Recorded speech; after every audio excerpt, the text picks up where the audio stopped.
या प्राकृतिक खेती को एक विकल्प के तौर पे लिया जा सकता है, या हम ये भी कह सकते हैं कि जैसे क्लाइमेट चेंजेस हो रहे हैं, मान सकते हैं कि बहुत हद तक ज़रूरी हो गया है केमिकल्स का यूज़ करना, क्योंकि बायो लाइफ्स भी बहुत बढ़ गई हैं, माइक्रो ऑर्गेनिजम्स भी बहुत डेंजरस हो चुके हैं। अभी रिसेंटली हमने कोविड को फेस किया है, लेकिन अगर हम सारी सिचुएशंस को समझते हुए एक limited use of pesticides, chemicals करेंगे, तो भी हम अपने आप को सुरक्षित रख सकते हैं, क्योंकि एक एक्सटेंशन तक बॉडी की कैपेबिलिटी है वेस्ट को निकालना। लेकिन आज सिचुएशन बिल्कुल एडवर्स हो चुकी है। जो यूरिया हमारी बॉडी के लिए वेस्ट मटेरियल था, आज हम उस यूरिक एसिड को कंज्यूम करने लग गए हैं। आप लोगों को पता होगा, 1 एकड़ जमीन में लोग 4-4 बैग यानी कि 200 केजी यूरिया तक यूज करते हैं, जो कि बहुत डेंजरस है। और ये इस हद तक डेंजरस है कि हमारे सॉफ्ट ऑर्गन्स, जिसमें हमारे किडनी, ब्रेन, हार्ट और बाकी चीजें जो उनसे एसोसिएटेड हमारी ग्लैंड्स हैं, उनको भी डैमेज कर देते हैं। अब बात आती है खेती से आगे चल के जो प्रोडक्शन होता है, एक छोटा सा मैं जिक्र करना चाहूंगी ताकि लोग इस पे अटेंशन भी दें और इसको समझे भी। पहले जब हम किसी भी फसल की खेती करते थे, जिनकी प्रोडक्शन लाइफ से लेके शेल्फ लाइफ तक का टाइम काफी लंबा होता था। आज जैसे मैं प्याज की भी बात करती हूँ, प्याज मार्केट में हमेशा सबसे ज्यादा महंगे रहते हैं और इस देश की तो पॉलिटिक्स बदल देते हैं। तो अगर सोचा जाए कि प्याज को उगाने में 2 से 3 महीने का टाइम लगता था और उसी प्याज को स्टोर करके 1 साल तक भी सेल आउट किया जाता था, मार्केट में अवेलेबल रखा जाता था। आज सिचुएशन ये है कि हम प्याज को 1.5 से 2 महीना भी स्टोर नहीं कर सकते।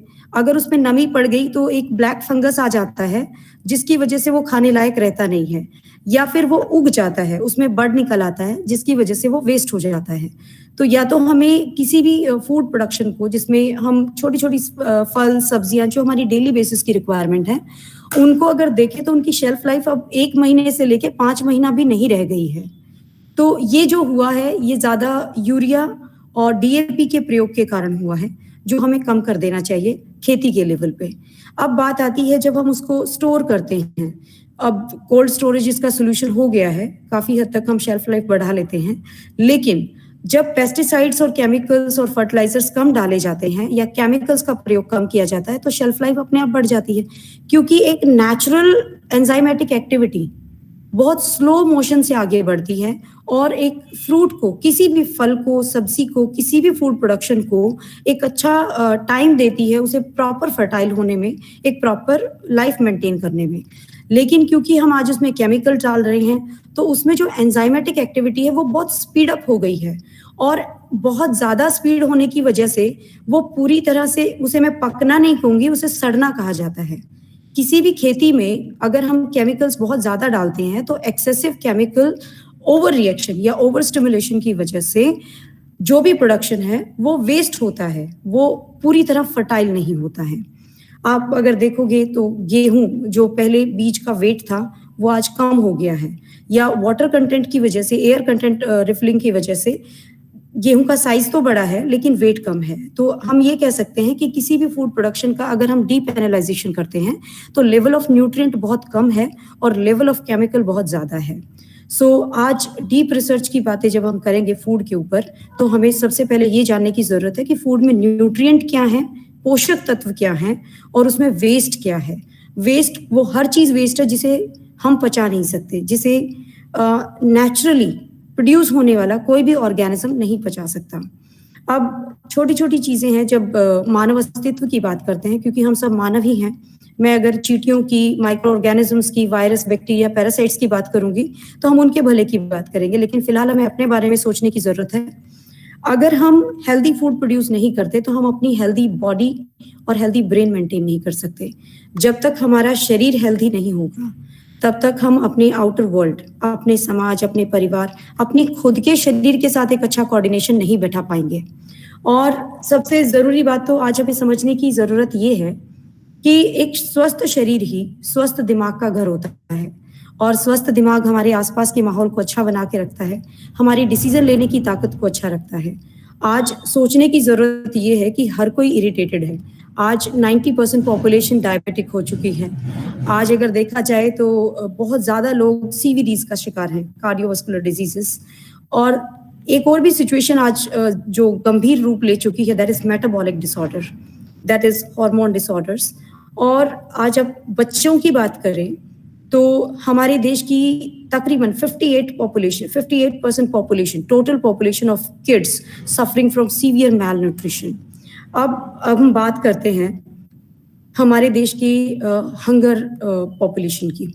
हमारा देश तकरीबन 58 करोड़ लोग आज भूख से मरते हैं, और वो भूख मैं कहूँगी कि कहीं ना कहीं कुछ मुझे बोलना चाहिए ये इस प्लेटफॉर्म पे नहीं, क्योंकि ये एक सोशल प्लेटफॉर्म है और इसमें समाज को जागरूक करने के लिए हमने ऐसा इनिशिएटिव लिया है। तो सबसे पहले हमें समझना चाहिए कि समाज को किस तरीके से बैलेंस रखा जाता है। हमारे समाज का एक तबका सिर्फ बच्चे पैदा करने का काम करता है, और दूसरा तबका जिसे हम मिडिल क्लास या अपर मिडिल क्लास कहते हैं, वो अपनी ज़रूरतों को पूरा करने के लिए, सामाजिक और राजनीतिक जिम्मेदारियों को पूरा करने के लिए टैक्स पेइंग का बहुत बड़ा रोल प्ले करता है। तो अब यहाँ समझने वाली बात ये आती है कि क्या टैक्स सिर्फ उन लोगों पर इन्वेस्ट होना चाहिए जो सिर्फ समाज के सभी प्राकृतिक, गैर प्राकृतिक और मानव निर्मित संसाधनों पर पॉपुलेशन जनरेशन का बर्डन क्रिएट करते हैं, या उन्हें जब सरकारों को शिक्षा मुफ्त मुहैया कराने के लिए, उन्हें हर तरह की स्वास्थ्य सुविधाएं मुफ्त मुहैया कराने के लिए पूरा देश टैक्स भरता है, तो वो सुविधाएं उन तक क्यों नहीं पहुंचती? शिक्षा का स्तर उतना क्यों नहीं है कि उन्हें समझ आए कि एक स्वस्थ शरीर ही अपना जीवन अच्छे से व्यतीत कर सकता है, अपने शरीर से संबंधित सभी निर्णय अच्छे से ले सकता है, अपनी जरूरतें स्वयं पूरी कर सकता है। आज पॉपुलेशन का एक बहुत बड़ा हिस्सा एक पॉलिटिकल एजेंडे के थ्रू सेटिस्फाई होता है, जिसमें शिक्षा, स्वास्थ्य एवं आवास योजनाओं तक सरकार द्वारा उनको मुफ्त दी जाती है। लेकिन उन मुफ्त योजनाओं के बावजूद भी वो सरकार के या देश के हित में सहकारी साबित नहीं होते, बल्कि उल्टा उस पॉपुलेशन को नुकसान पहुंचाते हैं जो संपूर्ण देश और संपूर्ण समाज का जिम्मेदारी उठाते हैं। अब पोषण की बात करते हैं तो पोषण में खेती कितने लोग करते हैं? आज किसान कहाँ हैं और किस स्टेज पे हैं वो लोग आप जानते हैं। मैं उस मुद्दे पे जाना नहीं चाहती, लेकिन सच्चाई ये है कि धीरे धीरे चीजों पे मोनोपोली होती जा रही है, और जो एक्चुअली एक ऐसा तबका था जो खेती करता था, उससे पहले कुछ रेजोल्यूशंस आए जिनके तहत उनकी जमीनें छीन ली गई। उन रेजोल्यूशंस के माध्यम से किसानों को भूमिहीन कर दिया गया, या उनकी खेती लायक जमीनों को बहुत सीमित कर दिया गया। लेकिन खेती करने के गुण, शारीरिक क्षमता और मानसिक निर्णय लेने, और उनकी जो पीढ़ी दर पीढ़ी शिक्षाएं चली आ रही थी कि खेती कैसे की जाती है। यहाँ तो एक बात बताइए आप, किसान मौसम का रंग ढंग और हाल देखकर पता लगा लेता है कि आज बारिश आएगी या बारिश 10 दिन बाद आने वाली है, तो उसके प्रिकॉशन लेना भी वो उस तबके को अच्छे से आता था। लेकिन जिन लोगों को किसानों से जमीनें छीन कर बांटी गई, मैं सीधे सीधे बोलना चाहूंगी कांग्रेस सरकार के द्वारा, जिन लोगों ने जमीनें छीन के उन लोगों को जमीनें दी जो खेती करना जानते भी नहीं थे, क्या उन्होंने कृषि पर आधारित अर्थव्यवस्था को नुकसान नहीं पहुंचाया? क्या उन्होंने फूड प्रोडक्शन में लॉस नहीं दिया? क्या उन्होंने देश के बहुत बड़े पॉपुलेशन ग्रुप को भूखमरी से मरने के लिए बाधित नहीं किया? क्या उन्होंने सच में देश की अर्थव्यवस्था को नुकसान नहीं पहुंचाया है? ये मैं देश से जानना चाहती हूँ, और ये मैं उन लोगों से पूछना चाहती हूँ जो सरकार में बैठे हैं, जो बड़े बड़े मंत्री हैं, जो सरकार के बड़े बड़े पदों पर बहुत सारा फायदा उठाते हैं, जो एक्चुअली किसी काम को करते नहीं हैं। और अगर मैं देश की रिसोर्स मैनेजमेंट की बात करूं, आज ट्रांसपोर्टेशन मैनेजमेंट जो एक तबका करता है, वो कहीं ना कहीं किसानों से ही डिपेंडेंट है, किसानों पर ही निर्भर है। क्योंकि किसान खेती नहीं करेगा तो किस चीज का ट्रांसपोर्टेशन करेंगे वो लोग? किस चीज का प्रोडक्शन इधर से उधर सप्लाई किया जाएगा? साउथ इंडिया में प्रोड्यूस होने वाले बहुत सारे फल और सब्जियां, बहुत सारे अनाज नॉर्थ इंडिया को अवेलेबल कराए जाते हैं। नॉर्थ इंडिया में प्रोड्यूस होने वाली बहुत सारी फसलें साउथ इंडिया तक जाती हैं, लेकिन वो सारा ट्रांसपोर्ट मैनेजमेंट बेकार हो जाता है, बेरोजगार हो जाता है, यदि कहीं ना कहीं हमारी कृषि पर आधारित अर्थव्यवस्था सफर करती है। पोषण में विटामिन, मिनरल्स और बाकी कार्बोहाइड्रेट, प्रोटीन, फैट की बात नहीं करना चाहती, क्योंकि वो बहुत टेक्निकल एजुकेशन है। उसको तो हम फिर भी अपने किसी तबके को पढ़ा देंगे, शरीर को स्वस्थ भी रख लेंगे। लेकिन जब फूड ही प्रोड्यूस नहीं होगा, जब सरकारें उत्पादन की तरफ अग्रसर ही नहीं होंगी, जब लोगों को मोटिवेट ही नहीं करेंगी, किसानों को सपोर्ट ही नहीं करेंगी, तो फूड का उत्पादन कैसे होगा? प्रोसेसिंग, ट्रांसपोर्टेशन मैनेजमेंट कैसे होगा? लोगों तक वो भोजन पहुंचेगा कैसे?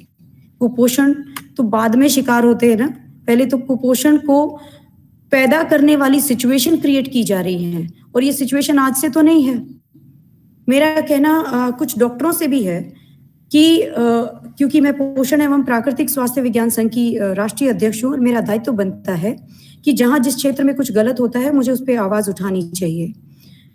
एडवर्टीजमेंट के लिए जो डॉक्टर्स पैसा लेके कुछ भी बेचते हैं, चाहे वो सरकार के लिए, चाहे वो कंपनीज के लिए, चाहे वो विदेशी कंपनियों के लिए, कुछ भी, चाहे वो न्यूट्रिटिव है या नहीं है, बट वो उसको बेचते हैं, एडवर्टीज करते हैं, अपनी पोजीशन का, अपनी एजुकेशन, अपनी डिग्री, अपने रुतबे का गलत फायदा उठाते हैं। उन्हें तो एडवर्टीजमेंट का पैसा मिल जाता है, लेकिन जो उस गलत भोजन, गलत सप्लीमेंट और गलत फूड प्रोडक्ट को कंज्यूम करके जो लोग कुपोषित होते हैं, उनकी जिम्मेदारी, उनकी सेहत की जिम्मेदारी कौन उठाएगा?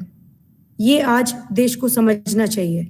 और क्योंकि मेरा देश हिंदुस्तान है, हिंदुओं का देश है, हिंदू वेलफेयर फाउंडेशन ने बहुत अच्छा मुद्दा उठाया है कि हमें, हमारी प्रजातियों को विश्व में सबसे ज्यादा तंदुरुस्त, खूबसूरत, आत्मनिर्भर शरीर माना गया। हम बीमारियों पर आधारित शरीर नहीं थे। प्रकृति ने बहुत सारे पृथ्वी के बहुत बड़े क्षेत्रों को ऐसा बनाया है जहां पर भोजन उत्पादित नहीं होता, लेकिन लोग वहां भी रहते हैं। बहुत ठंडे इलाकों में भोजन नहीं मिलता, वो मांस मछली खाने पर मजबूर हैं। लेकिन भारत एक ऐसी भूमि है जहां पर सभी प्रकार के मसाले, सभी प्रकार के हर्ब्स, बोटैनिकल शर्ब्स, जड़ी बूटियां, सभी प्रकार की प्राकृतिक दवाइयां, सभी प्रकार के भोजन, और मैं कहूंगी विश्व की इतनी विविधता स्वाद में किसी देश में उत्पादित नहीं होती। उसके बावजूद हमारा देश विश्व के 58वें नंबर पे है कुपोषण के स्तर में, तो हमें शर्म आनी चाहिए। और कहीं ना कहीं एक इकलौता इंसान, ना मैं देश बदल सकती हूँ, ना गजेंद्र दहिया जी बदल सकते हैं, और ना ही कोई और। इसमें सरकारों को प्रत्यक्ष रूप से अपना रोल प्ले करना चाहिए, सही निर्णय लेने चाहिए। सिर्फ मार्केटिंग के लिए बैनर नहीं लगाने से काम नहीं चलेगा।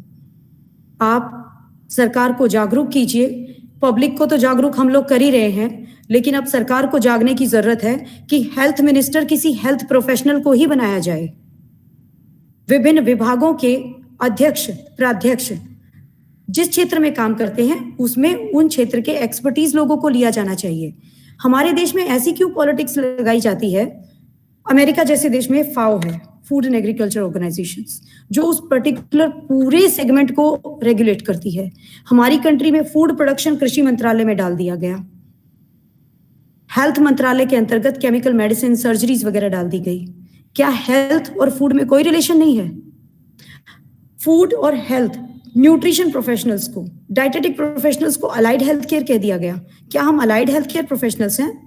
हम सिर्फ हेल्थ को एक सपोर्टिव सेगमेंट में काम करते हैं। अरे food production, food supply, food processing और फूड कंजम्पशन ये मेन स्ट्रीम है, और देश के लोगों को समझना चाहिए कि इसके लिए तो स्पेशल एक मंत्रालय, एक विभाग बनना चाहिए। सरकार इस मुद्दे को नजरअंदाज क्यों करती है? क्योंकि सख्त पॉलिसीज बनानी पड़ेंगी, भोजन में मिलावट ना हो इसके लिए कानून बनाने पड़ेंगे। क्या ऐसा करने के लिए क्या चाहिए सरकार को? कंज्यूमर राइट कमीशन कहाँ मुंह छुपा के बैठा है? आज किसी भी दुकान पे छापा मारिए, हर फूड में मिलावट है, हर कंपनी के भोजन में मिलावट है। मान लेते हैं पॉपुलेशन बड़ी है, और इतनी बड़ी पॉपुलेशन को सेटिस्फाई करने के लिए फूड प्रोडक्शन को एनहांस करना बहुत जरूरी है, लेकिन उसके साथ साथ हमें यह भी समझना जरूरी है कि फूड प्रोडक्शन सही तरीके से भी किया जा सकता है। हमारे पास विश्व का बहुत बड़ा लैंड पीस है, लोग पॉलिटिक्स के नाम पे तो उस लैंड पीस के टुकड़े कर देते हैं। आज भी विभाजन के मुद्दे उठते हैं। पाकिस्तान अलग कर दिया गया, जो कि देश का सबसे ज्यादा हाईली प्रोडक्शन एरिया था, सबसे ज्यादा खेती होती थी उस हिस्से पर। क्यों देश का विभाजन किया गया? क्या लोग मूर्ख थे, अनपढ़ थे? वो महात्मा गांधी जी तो बैरिस्टर थे जिन्होंने विभाजन को स्वीकार किया। लेकिन आज के लोग भी क्या कर रहे हैं? हो सकता है कि मैं बहुत ज्यादा पॉलिटिकल मुद्दों पर बोलती हूँ, लेकिन एक अकेला किसान पूरा भाड़ नहीं फोड़ सकता एक अकेले चने की तरह। ये बहुत मिलीजुली स्ट्रेटजी है। जब सरकार की जिम्मेदारी बनती है कि एक मंत्रालय बनाए फूड प्रोडक्शन को लेकर, मैं हिंदू वेलफेयर फाउंडेशन के माध्यम से बोल रही हूँ, लेकिन मेरा सिर्फ हिंदुओं के हित में बात करने का कोई ऐसा लॉजिक नहीं है। मैं सभी देशवासियों के लिए बात कर रही हूँ। खाना तो मुस्लिम भी वही खाते हैं, ईसाई भी वही खाते हैं, कैथोलिक और जैन और ये बौद्ध भी वही खाते हैं, लेकिन प्रोडक्शन तो सभी इन्वॉल्व हैं। और उस इन्वॉल्वमेंट को डायरेक्ट और सही करने के लिए, देश के लोगों को सही दिशा देने के लिए सरकारों की जिम्मेदारी बनती है कि स्कूलों में, कॉलेजों में, एजुकेशन और ट्रेनिंग रिसर्च सेंटर्स में उन्हें सही एजुकेशन दी जाए। गजेंद्र जी 1 मिनट दीजिए, मेरा लैपटॉप ऑफ हो गया है, बैटरी डाउन है, 1 सेकेंड दीजिए प्लीज।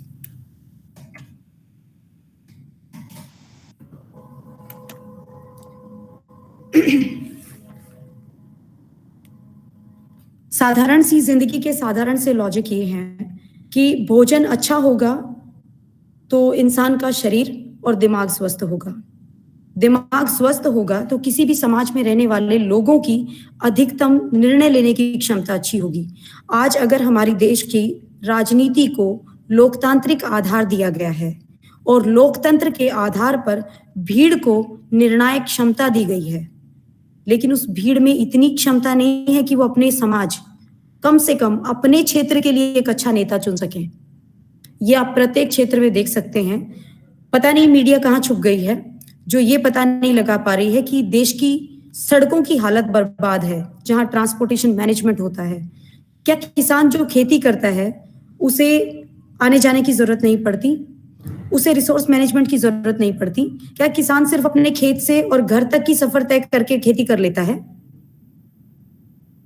क्या सरकार का दायित्व नहीं है उन सड़कों को प्रॉपर मैनेज करे?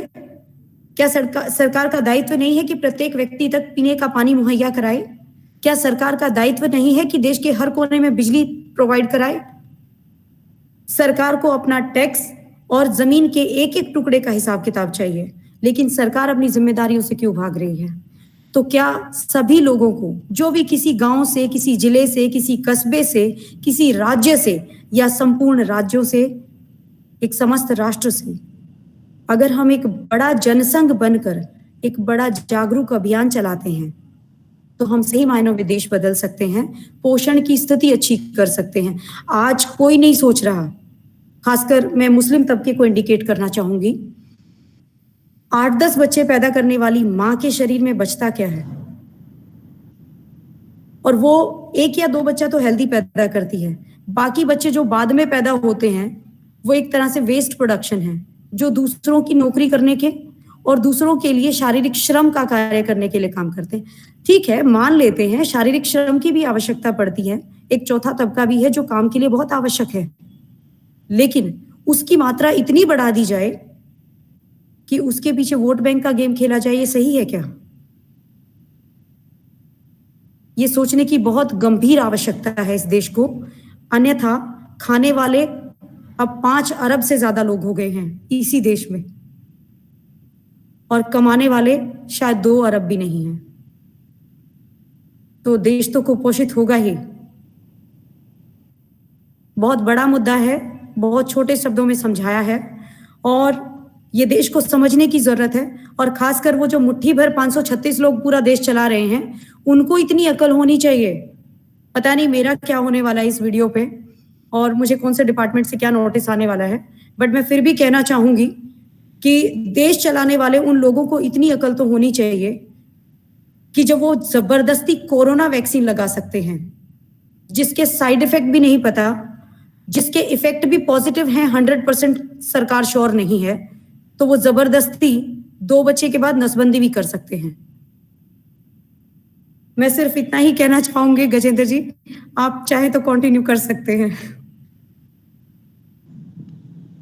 नहीं, बहुत ही अच्छी जानकारी दी आपने, बहुत ही बढ़िया जानकारी दी है doctor Nikki Dabas.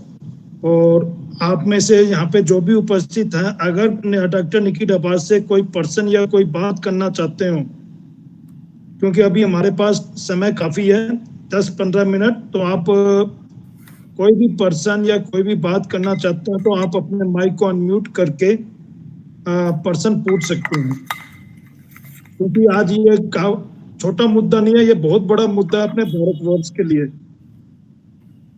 Health and nutrition के ऊपर बहुत ही बड़ा मुद्दा है, लेकिन इस मुद्दे को हम सभी ने मिलजुल करके ही अच्छे तरीके से सॉल्व भी करना है, और इसके लिए कुछ आगे कोई चीजें भी लानी है। तो लेकिन वही बात है, अगर आप में से कोई पर्सन करना चाहें, आपका स्वागत है। डॉक्टर निकी डवास इस समय यहाँ पे उपस्थित है। जय सर।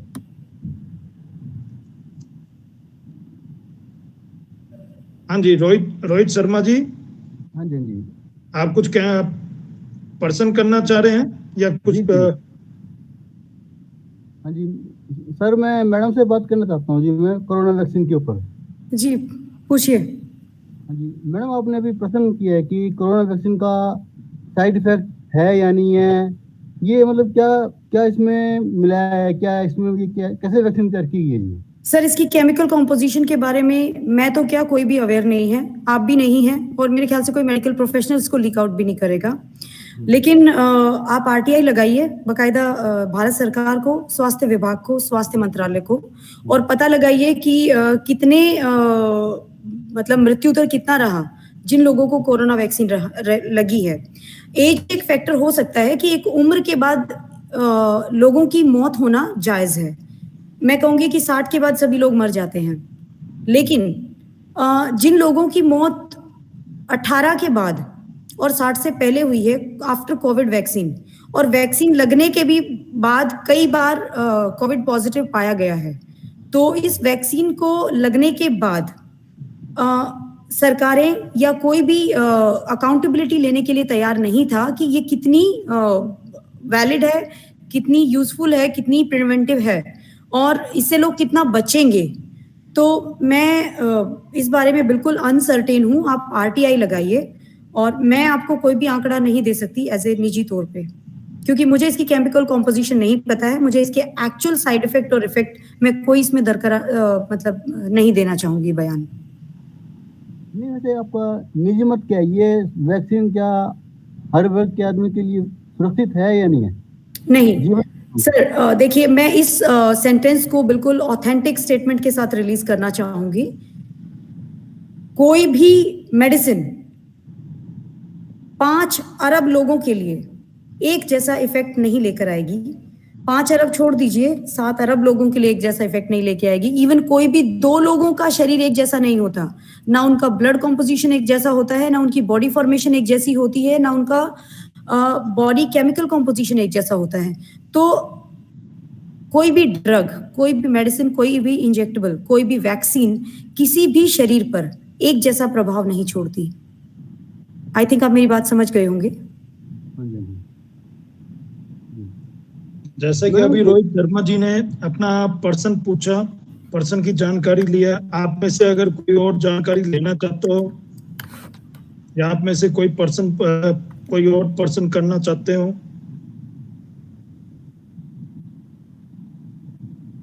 क्योंकि फिर हम इसे समाप्ति की ओर ले जाएंगे।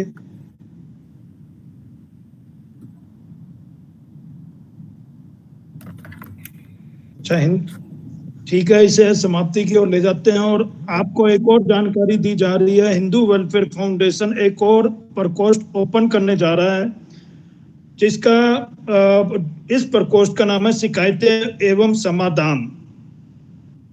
क्योंकि शिकायतें एवं समाधान ये वो प्रकोष्ठ है जो राष्ट्रीय लेवल पे आज के समय में हर एक राज्य में पूछताछों का तो बहुत कुछ है, लेकिन समाधान हर कोई ही कर पाता है इसके सिलसिले में। जैसे हमारे जितने भी पूरे इंडिया में जितने भी राज्यों के प्रतिनिधि है, उनका दायित्व होगा कि वो अपने राज्य में ये देखेंगे कि कितनी शिकायतें उनके पास आ रही है। उन शिकायतों को हम ऐसे ही इसके ऊपर समाधान करके इसकी जो हमारी रिकॉर्डिंग होगी या वीडियो होगी, उसको हम भेजेंगे अपने मुख्यमंत्री के पास, उस एरिया के एमएलए के पास, उस एरिया के अपने MP के पास और साथ ही और जो हमारे म्युनिसिपल कमेटी के अफसर हैं उनके पास, ताकि वो इन शिकायतों को जान सके कि ये शिकायत किस क्षेत्र की और किस राज्य की है। ये छोटी सी एक पहल हमारी तरफ से अब शुरुआत की जा रही है, जो हर शुक्रवार या शनिवार के आसपास ये की जाएगी। इसमें जो भी आपके सुझाव हैं वो आप दे सकते हैं। समय वही रहेगा 3 से 4 बजे के बीच। तो ये शिकायतें उन समाधान का एक अलग से प्रकोष्ठ हिंदू वेलफेयर फाउंडेशन ने अपना ओपन कर दिया है। अब आज मिला करके 20 प्रकोष्ठ हो चुके हैं हिंदू वेलफेयर फाउंडेशन के, जिनके माध्यम से आपको समय समय पे आपकी जानकारी के मुताबिक कुछ न कुछ आपको जानकारी दी जाती रही है। आज जैसे कि हेल्थ एंड न्यूट्रिशन के मामले में आपको बहुत ही अच्छी जानकारी डॉक्टर निकी डबास जी ने दी है। डॉक्टर निकी डबास जी, आपका बहुत बहुत आभार एवं धन्यवाद कि आपने इतनी अच्छी जानकारी हमारे उपस्थित सभी दर्शकों को दिया। जो भी यहाँ पे उपस्थित हमारे अतिथि रहे हैं, बहुत ही बढ़िया जानकारी दी है, उसके लिए आपका बहुत बहुत धन्यवाद। जय श्री राम, नमस्कार। गजेंद्र जी, मैं आपसे 2 बातें कहना चाहूंगी, क्योंकि उत्तर भारत में मतलब दक्षिण भारत तो क्योंकि मैं पर्सनली वहाँ रही हूँ, मुझे थोड़ा सा नॉलेज है वहाँ की। तो हमारे जो मतलब देश का एक परिवेश है, मैं चाहती हूँ कि आप हर गांव में हिंदू वेलफेयर फाउंडेशन की मतलब नींव रखें, और एक जिम्मेदार व्यक्ति वहाँ होना चाहिए जो हिंदू वेलफेयर फाउंडेशन के माध्यम से हिंदू सनातन धर्म और हिंदू देवी देवताओं और हिंदू खान पान, क्योंकि हमारे देवी देवता, आपको पता होगा कि हमारे सनातन धर्म में हम शाकाहार को अपनाते हैं, और जो कि हमें बहुत सारी इन्फेक्शियस डिजीज से भी बचने में मदद करता है। तो क्योंकि पोषण एवं प्राकृतिक विज्ञान संघ ये इनिशिएटिव ले चुका है कि हम लोगों को मांसाहार से होने वाली बीमारियों और शाकाहार से होने वाले लाभान्वित परिणामों को लोगों को जागरूक करें, और पूरे देश में लोगों के रहन सहन को सुधार कर एक बीमारियों से मुक्त शरीर के साथ जीवन व्यतीत करने का अवसर प्रदान करें। क्योंकि जो बच्चे पैदा हो जाते हैं, खैर आज तो स्थिति हमारी ये आ चुकी है कि 12% बच्चे पूरे देश में अपाहिज पैदा हो रहे हैं, या तो वो मेंटली रिटार्ड हैं या फिजिकली रिटार्ड हैं। क्योंकि अब क्रेटिनिज्म, क्योंकि मैंने बताया था जैसे कि किसानों के यूरिया और DAP और बहुत सारे केमिकल्स डालने की वजह से उसके बहुत सारे साइड इफेक्ट हमारे फीटस पे आ रहे हैं, तो जिसकी वजह से हमारी आने वाली जनरेशन कहीं ना कहीं मैलिग्नेंट हो रही है। कैंसर आज बहुत ज्यादा बढ़ गया है। आज पूरे भारत में एक भी परिवार ऐसा नहीं होगा जिसके कहीं ना कहीं रिलेशंस में कैंसर ना हो। तो कैंसर अब जब हर एक इंसान को टच करता जा रहा है, तो हमें टाइम आ चुका है अब एक स्ट्रॉन्ग डिसीजन लेने का। और मैं चाहूंगी कि हिंदू वेलफेयर फाउंडेशन हिंदुओं के ही नहीं बल्कि पूरे विश्व को जागरूक और जागृत करने के लिए शाकाहार को और अधिक प्रमोट करने का दायित्व उठाए। और इसमें मेरी ओर से जो कंट्रीब्यूट हो सकेगा, मैं फ्रीक्वेंटली आपके साथ हूँ और हमेशा अपना कंट्रीब्यूशन देती रहूंगी। मैं एक छोटा सा आंकड़ा आप लोगों के सामने प्रस्तुत करना चाहती थी, जो मैंने स्पेशली स्पीच के लिए तैयार किया था। मैं बिल्कुल माफी नहीं मांगना चाहती, और मुझे कोई ग्लानि नहीं है कि मैंने देश की सरकारों में बड़े बड़े पदों पर कार्यरत मंत्रियों और विभागों में काम करने वाले कर्मचारियों को थोड़ा सा डांटा है, और मेरा हक बनता है क्योंकि मैं इस देश की जिम्मेदार नागरिक हूँ। मेरे देश को अगर कोई नुकसान पहुंचाता है, मेरे देश के नागरिकों की सेहत के साथ खिलवाड़ करता है, तो मेरा अधिकार बनता है, चाहे वो कोई भी हो, उसको बता देना कि ये गलत हो रहा है और आप एक जिम्मेदार इंसान हैं। आप समाज के प्रति अपनी जिम्मेदारी को समझिए और आप जिस पद पे बैठे हैं वो कार्य पूरी तरह करिए। तो मैं वो डेटा आप लोगों के साथ शेयर करना चाहती हूँ। ग्लोबल हंगर इंडेक्स ने ताजा आंकड़े जारी करते हुए बताया है कि भारत में 19 करोड़ लोग भूखे पेट सोने को मजबूर हैं। तो वहीं इस आंकड़े से थोड़ी राहत भी मिली है। ग्लोबल हंगर इंडेक्स अब की बार भारत का स्थान 53वां, जबकि पिछले वर्ष यह 63वां स्थान था। आप सोच सकते हैं कि जिस देश में फूड कॉर्पोरेशन ऑफ इंडिया के बड़े बड़े स्टोर्स में हजारों टन अनाज सड़ जाता है, वो देश भुखमरी का शिकार है। आपको बता दें कि भारत के पड़ोसी देश नेपाल और श्रीलंका की स्थिति इससे अच्छी है, तो वहीं पाकिस्तान और बांग्लादेश की स्थिति भी इससे बदतर है। ग्लोबल हंगर इंडेक्स के आंकड़ों के अनुसार भारत में 19 करोड़ लोग रोजाना भूखे पेट सोते हैं। देश में 4 में से 1 बच्चा कुपोषण का शिकार है। 30.7% बच्चे जो 5 से कम उम्र के हैं, 5 साल से कम उम्र के हैं, वे औसत से कम वजन के हैं। तो वहीं 3000 बच्चे रोज कुपोषण से पैदा होने वाली बीमारियों के कारण मर जाते हैं। 58% बच्चों की ग्रोथ भारत में 2 साल से कम उम्र में ही रुक जाती है। आंकड़ों के मुताबिक भारत में नवजात शिशुओं की मौत 30% होती है। 24% दुनिया भर में 5 साल से कम उम्र के मरने वाले बच्चों में भारत का हिस्सा। पूरी दुनिया में 20,000 बच्चे रोज भूख के कारण मरते हैं। दुनिया में 9 में से 1 व्यक्ति भूखे पेट सोने को मजबूर है। आंकड़ों के अनुसार भारत में बीपीएल परिवार खाने पीने के मामलों में 70% पैसे खर्च करते हैं, तो वहीं 40% फल सब्जियां और 20% अनाज खराब सप्लाई चेन के कारण बर्बाद हो जाते हैं। मैंने ये मुद्दा अपनी इस स्पीच में 3 बार उठाया है कि हमारे खाद्य उत्पादन का जो नुकसान होता है वो ट्रांसपोर्ट मैनेजमेंट के पुअर हैंडलिंग प्रोसेस की वजह से होता है, टूटी हुई सड़कों के कारण होता है, रोड जाम करने की वजह से होता है, दंगों के कारण होता है, आंदोलनों के कारण होता है। इन चीजों को देश को और देश की सरकारों को समझने के लिए और सही मायनों में सकारात्मक संज्ञान लेने की गंभीर आवश्यकता है।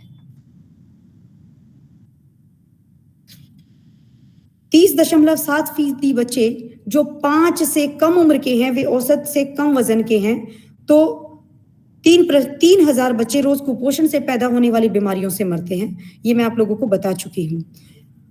अब इनमें से ज्यादातर बच्चों की गिनती वो है जो फ्रीक्वेंट कंसेप्शन और बार-बार सिंगल मदर मल्टीपल बर्थ से पैदा होते हैं। एक खाली शरीर जो 1 या 2 या 3 बच्चे पैदा करने के लिए बना है, अगर वो 12-12 बच्चे पैदा करेंगे तो वो 12 पैदा होने वाले बच्चों का सेहत का स्टेटस क्या होगा आप भी जानते हैं। उसमें से 2 से 3 फीटस ऐसे होते हैं जो लाइफ टाइम किसी दूसरी लाइफ पे डिपेंडेंट होते हैं। तो गजेंद्र जी, मैं आपको यही कहना चाहूंगी, आप समाज में जागरूकता का प्रचार प्रसार कीजिए, क्योंकि देश मेरे ख्याल से शारीरिक कुपोषण का ही नहीं, मानसिक कुपोषण का विषय है। बहुत ही बढ़िया आपने कहा और बहुत ही अच्छा कहा, जबकि आप हमें भी सभी को जानकारी है कि हर साल कितना अनाज खराब होता है और उसे समुद्र में फेंक दिया जाता है। ऐसा क्यों होता है? जबकि हमारे देश में, मैंने अभी बताया आपको, 19 करोड़ से ज्यादा लोग भूखमरी से सोते हैं, भूखे पेट सोते हैं रोज। अगर वही अनाज जो समुद्र में फेंका गया है, अगर उसी कोई सही तरीके से जो ये कुपोषण से संबंधित जितने भी अपने बच्चे हैं या अपने सभी भारतवासी, अगर इन्हीं में ही बांट दिया जाए तो उस अनाज का कितना बढ़िया, जो ये एक अनादर है उस अनाज का, लेकिन उसको एक आदर सहित इनके बीच में बांट दिया जाए तो कितना बढ़िया हो सकता है। तो ऐसी कई बातें हैं जो हम आने वाले समय में मिलजुल करके अपने देशवासियों के साथ इन्हीं चीजों को आगे लाएंगे। और ऐसे ही हमने जो कुपोषण से संबंधित हैं, इनके ऊपर भी हमने बहुत कुछ कार्य करना। अभी तो ये शुरुआत है, लेकिन अभी बहुत कुछ करना है इससे संबंधित, बहुत कुछ। मैं नेक्स्ट टॉपिक आपके इस प्लेटफॉर्म पे लेना चाहूंगी, multiple fetus production and food deficiency. बिल्कुल। तो इसके माध्यम से हम लोगों को बता सकेंगे कि किस प्रकार लोग बहुत सारे बच्चे पैदा करते हैं और उनकी ज़रूरतें पूरी नहीं कर पाते, जो स्वयं अपने परिवार, अपने माँ बाप और अपने समाज पर भी एक बोझ का रूप होते हैं। तो हमें इसके प्रति समाज को जागरूक करने की ज़रूरत है और सरकारों को भी इस पे गंभीर संज्ञान लेने की आवश्यकता है। आज के लिए इतना ही। सरकार चाहे कोई भी हो, हम तो ये कहेंगे कि हर एक सरकार को ये सोचना चाहिए कि वो देश का प्रतिनिधित्व कर रही है, लेकिन देश का प्रतिनिधित्व सही तरीके से किया जाए और सही तरीके से कुपोषित, जैसे कि आज डॉक्टर निकी डबास ने भी बताया कि कुपोषित जो बच्चे हैं या उनके पास सही तरीके से हर एक चीज मुहैया करवाई जाए तो क्यों ये कुपोषित हो। सही बात है, बिल्कुल। आज इन्फ्लेशन रेट इतना ज्यादा है कि लोगों को ना तो पैसा उनके पास अवेलेबल है, चीज़ें बहुत महँगी हैं और चीज़ों का उत्पादन ज़ीरो हो चुका है।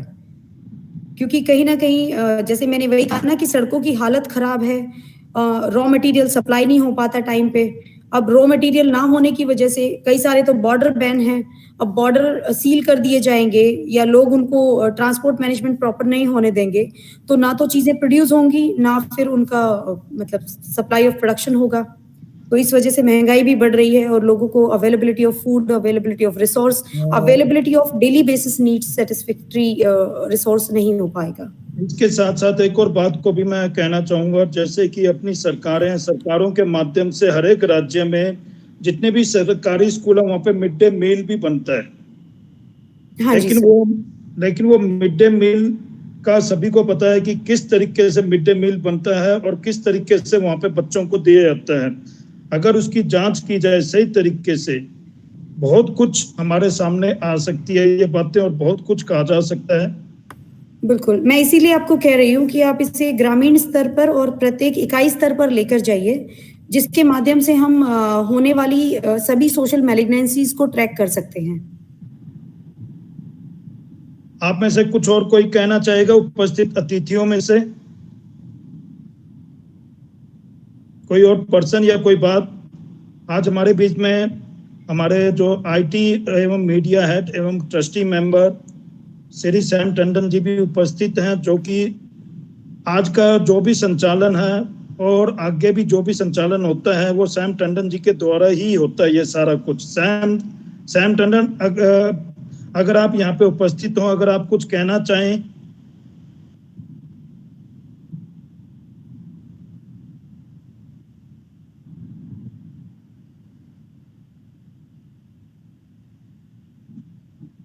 Thank you, Sam, giving me opportunity.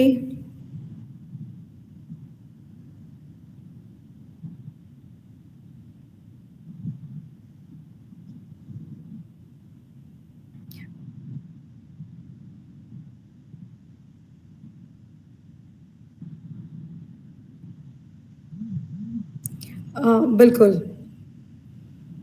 चलिए इस मीटिंग को यहीं पे ही हम समाप्त करते हैं। बहुत बहुत धन्यवाद आप सभी अतिथियों का और स्पेशली डॉक्टर निकी डबास जी का, जिन्होंने बहुत ही महत्वपूर्ण जानकारी यहाँ पे दी और आहार के बारे में बताया कि किस तरीके से आहार हमें लेना चाहिए और क्यों, और कुपोषण का क्या तात्पर्य है, क्यों ये कुपोषण किस तरीके से हो रहा है और भारत देश को किस तरीके से आगे सही तरीके से सरकार के माध्यम से और सरकार के सहयोग से आगे लाया जा सकता है।